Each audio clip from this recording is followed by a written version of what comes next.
Hey, what's up, guys? Paco here, and welcome back to a new episode of Trading with Paco.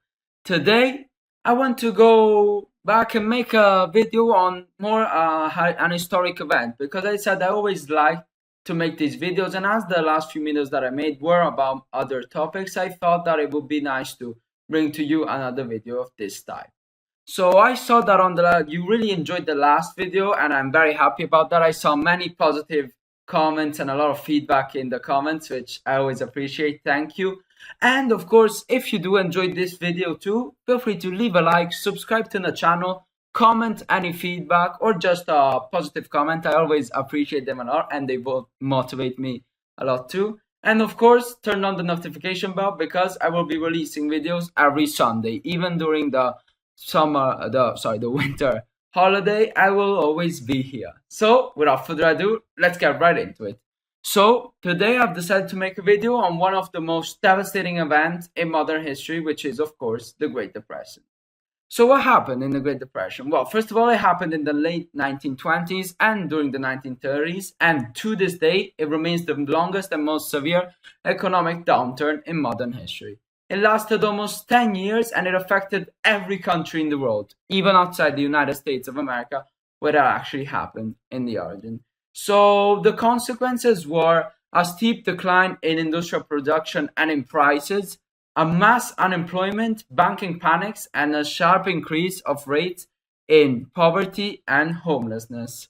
So looking now at some data from Britannica, in the United States, between 1929 and 1933, production fell by nearly 47%, and even gross domestic product, GDP for sure, declined by 30%.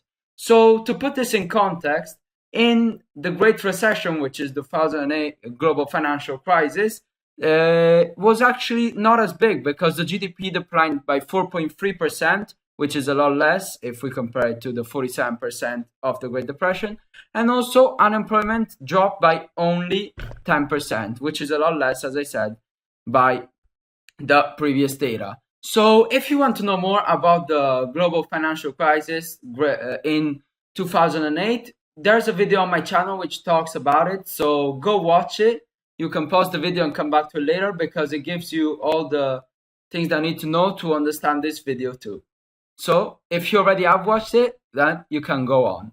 So these numbers, you might think that, now that you hear about this comparison, you might think that the actual 2008 global financial crisis was maybe insignificant, but of course it was not, because it was terrible, and to this day we are still struggling economically, even here in Europe.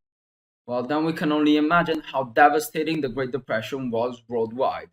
But if the US economy was growing during that time, what could have caused such a big and devastating event? What could be the factors of the Great Depression? Well, I will tell you now. Well, the first one was the stock market crash in 1929, which is also called the Great Crash.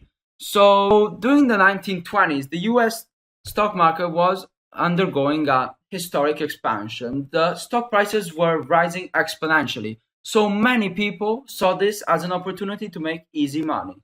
So even ordinary people, ordinary workers started investing to buy stocks because they thought this is easy profit. So by the end of the 1920s, hundreds of millions of shares were being carried on margin. What does this mean? This means that in order to pay the loans and for the shares, you were actually relying on the profit that the shares will give you. So it was like an ongoing cycle. But as we know, if this cycle breaks, it could actually be devastating. So that's exactly what happened. The cycle broke because when prices starting to inevitably decline at the end of the 1920s, millions started to panic and started selling their shares. This meant that there was a devastating downfall in prices for share, and many lost millions and millions of dollars. In fact, stock prices fell by 33%. Another factor is the American agricultural interest, which was suffering heavily due to overproduction, which meant that they were producing more than they would actually consume, and competition from other markets, such as the European producers. So many were pressuring the Congress for a passage of new laws and tariffs on imports from other countries for agricultural goods, which eventually happened. And with the smooth Howry Tariff Act in the 1930s, there were imposed steep tariffs, even higher than 15%, on a range of agricultural products that came from countries outside the United States.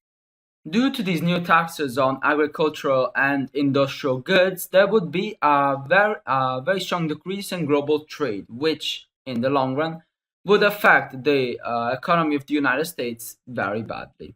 But how did the economy recover from such a devastating event? How did the Great Depression end?